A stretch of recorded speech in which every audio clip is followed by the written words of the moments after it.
Hello guys, welcome back to our channel. ఈరోజు వీడియోలో వచ్చేసరికి అయితే మనమైతే డే 10కి అయితే ఆల్రెడీ ఎంటర్ అయిపోయినాం. అంటే ఈరోజు డే 10 వీడియో మీకు వస్తుంది అనమాట. ఈ డే 10 రోజు ఏం చేద్దామంటే, డే 9 రోజు అయితే మనము అసలు ఈ అబ్రాడ్కి వెళ్ళాలంటే ఏమేమి డాక్యుమెంట్స్ కావాలి ఏంది అని అయితే మనం మాట్లాడుకున్నాం కదా. ఆ డాక్యుమెంట్స్ తీసుకున్న తర్వాత కలెక్ట్ చేసుకున్నాక నెక్స్ట్ స్టెప్ ఏం చేయాలి. చాలా వరకు బ్లైండ్గా ఉంటాం, అసలు ఏం చేయాలో తెలియదని చాలా వరకు ఉంటుంది కదా. సో వాళ్ళ కోసం ఈరోజు అయితే మనం డీటెయిల్గా ఎక్స్ప్లెయిన్ చేద్దాం అనమాట. నెక్స్ట్ స్టెప్ ఏం చేయాలి, డాక్యుమెంట్స్ కలెక్ట్ చేసుకున్న తర్వాత ఎలాంటి సైట్స్కి వెళ్ళాలి, ఎలాంటి రిఫరెన్స్ తీసుకోవాలి, అలాంటి అన్నీ మాట్లాడుకుందాం మెల్లగా. ఇప్పుడు వచ్చేసరికి టైం అయితే 8:17 అవుతుంది. మనమైతే ఫ్రెష్ అప్ అవ్వాలి, అప్లికేషన్ స్టార్ట్ చేయాలి.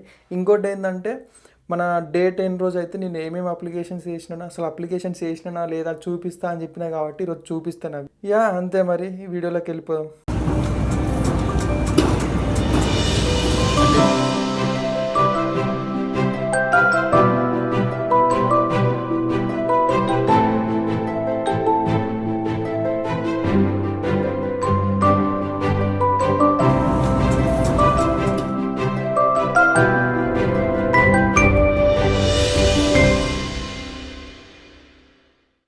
టైం 10:54 అవుతుంది. మన అప్లికేషన్లు వచ్చేసరికి 21 అయినాయి. ఇన్ని అప్లికేషన్ చేస్తుంటే మనకు ఒక కాల్ వచ్చింది. బట్ ఆ కాల్ వచ్చిందని మనం సంతోషపడాల్సిన అవసరం అయితే లేదు, ఎందుకంటే అది రిక్రూటర్ వర్చువల్ కాల్ అనమాట. ఆ వర్చువల్ కాల్స్ నేను అప్లికేషన్ ఎప్పుడైతే స్టార్ట్ చేసినా అప్పటి నుంచి ఇప్పటి వరకు ఆల్మోస్ట్ ఒక 15 to 20 కాల్స్ మాట్లాడాను. ప్రతి ఒక్కటి రెస్పాన్స్ ఇచ్చినాను, అడిగిన క్వశ్చన్స్కి ఆన్సర్స్ ఇచ్చినాను. But no use. ఒకవేళ మీకు అట్లా వర్చువల్ కాల్ మాట్లాడిన తర్వాత నెక్స్ట్ స్టెప్కి ఫార్వర్డ్ అయినట్టయితే కింద కామెంట్ చేయండి, పక్కా యూస్ఫుల్ అవుతుంది. నాకే కాదు, చాలామందికి యూజ్ అవుతుంది, ఎవరైతే చూస్తారో వాళ్ళకి. అంటే అది ఒకటైనా అటెంప్ట్ చేసి మాట్లాడితే నెక్స్ట్ స్టెప్ అయిందంటే ఒక హోప్ అయితే ఉంటుంది కదా, అట్లా వచ్చింది వేరే వాళ్ళకి మనకు కూడా వస్తుందేమో అనేసి.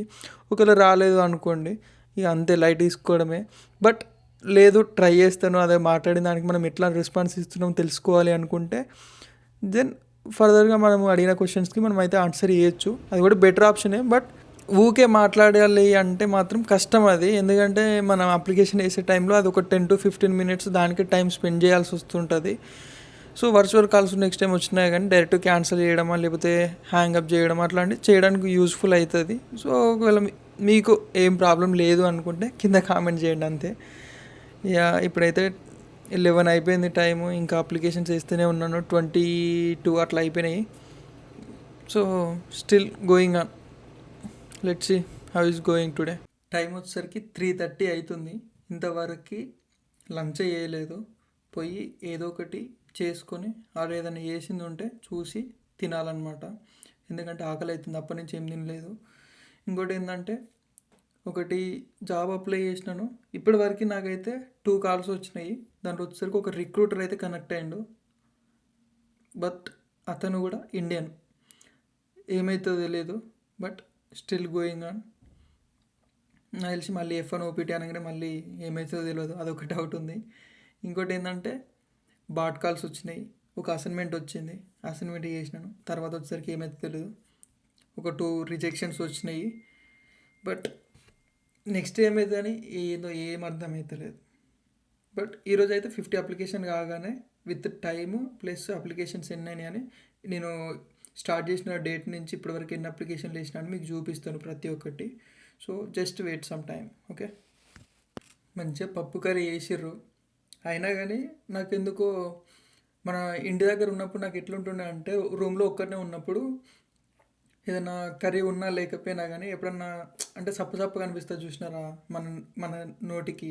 అలాంటప్పుడు నేను ఆనియన్స్ అన్నీ కట్ చేసి, లేదంటే ఎల్లిపాయలు ఉంటాయి కదా, ఎల్లిపాయలు అవన్నీ కట్ చేసి కారం ఉప్పు అవన్నీ కలిపి మంచిగా తింటే మస్తు పోతుండే. అంటే లోపల మంచిగా తింటుండే కారంగా.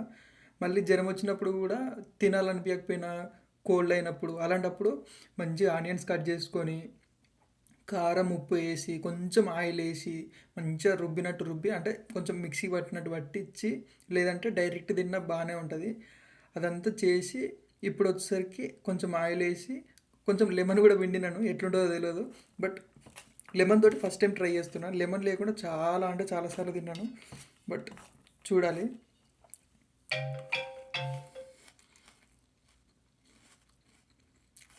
బాగుంది. ఇది వచ్చేసరికి ఫస్ట్కి స్టార్ట్ చేసిన అప్లికేషన్స్ వచ్చేసరికి 50 చేసిన రోజు జాబ్ రేట్ అవి ఇవన్నీ కలిపేసి. తర్వాత మళ్ళీ సెకండ్ డే 53 చేసినాను, 55, 50, ఇవి నెంబర్స్ కొంచెం తప్పైనట్టు చూడాలి. 60 ప్లస్ చేసిన రోజు అయితే ఇది ఒకరోజు వీలు కాక 25 వరకే చేసినాను. సో దాని కొరైనా అనుకోండి, ఇంకా తప్పదు, అప్పుడప్పుడు అలా జరుగుతుంటుంది. ఇది వచ్చరికి 52, ఇది వచ్చరికి 40 అయినాయి, ఇది వచ్చరికి 57, 51 అయినాయి. ఇది వచ్చరికి ఈ రోజుది 50 అప్లికేషన్స్ అయినాయి. దీని వచ్చరికి మనకు ఒక కాల్ వచ్చింది. దీనిలో వచ్చేసరికి ఈరోజు అయితే మనకి 2 కాల్స్ వచ్చినాయి. 1 రిక్రూటర్ కాల్ వచ్చింది, 1 బాట్ కాల్ వచ్చింది, ఇంకోటి మెయిల్ వచ్చింది. రీప్లై ఇచ్చినాం, బట్ మనకైతే అది రాదు అని అనుకుంటున్నాను. ఇక చెప్పినా కదా నేనైతే డైలీ 50 అప్లికేషన్ చేసుకుంటా అని. సో డైలీ అయితే 50 అప్లికేషన్ కంపల్సరీ అన్నట్టు వేస్తూనే ఉన్నాను. బట్ రిజెక్షన్స్ అయితే వస్తున్నాయి. రిజెక్షన్స్ వస్తున్నాయని బాధపడాలా, లేదంటే ఏదో ఒక రెస్పాన్స్ అయితే వస్తుందని సంతోషపడాలో అర్థం కావట్లేదు. బట్ స్టిల్ మనం చేసిన దానికి ఏదో ఒక రెస్పాన్స్ అయితే వస్తుంది కదా అని సంతోషపడ్డం అంతే. ఇప్పుడు వచ్చేసరికి అబ్రాడ్కి వచ్చే వాళ్ళకి డాక్యుమెంట్స్ అన్నీ తీసుకున్న తర్వాత నెక్స్ట్ ప్రాసెస్ ఏం చేయాలని చాలా వరకు క్వశ్చన్స్ ఉంటాయి.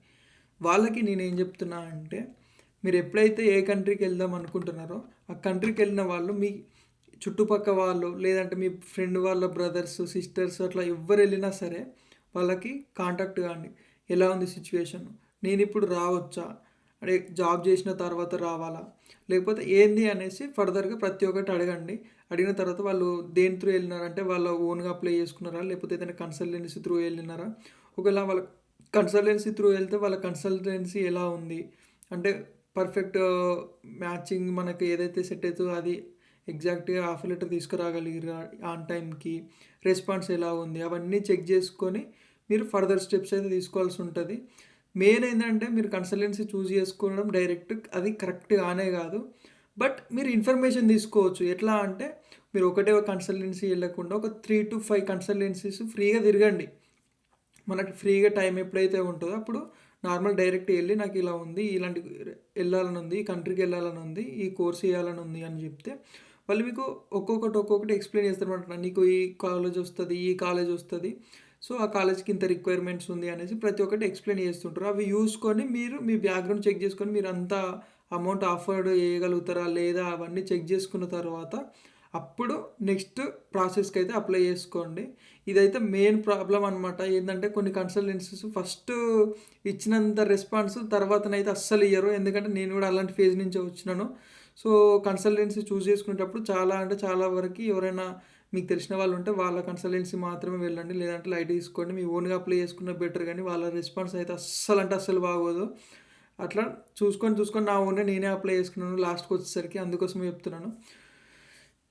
నెక్స్ట్ వీడియోలో వచ్చేసరికి ఒక కన్సల్టెన్సీ అయిపోయింది, తర్వాత నెక్స్ట్ మనం ఏం చేయాలి, వాళ్ళ దగ్గర నుంచి ఏమేమి డాక్యుమెంట్స్ అయినా, వాళ్ళ దగ్గర నుంచి ఎలాంటి రెస్పాన్స్ తీసుకోవాలి, ఎలాంటి ప్రాసెస్ చేయాలి అనేసి నెక్స్ట్ వీడియోలో చెప్తాను. అంతవరకు స్టే ట్యూన్ అండ్ నెక్స్ట్ వీడియోలో మళ్ళీ కలుసుకుందాం. బాయ్.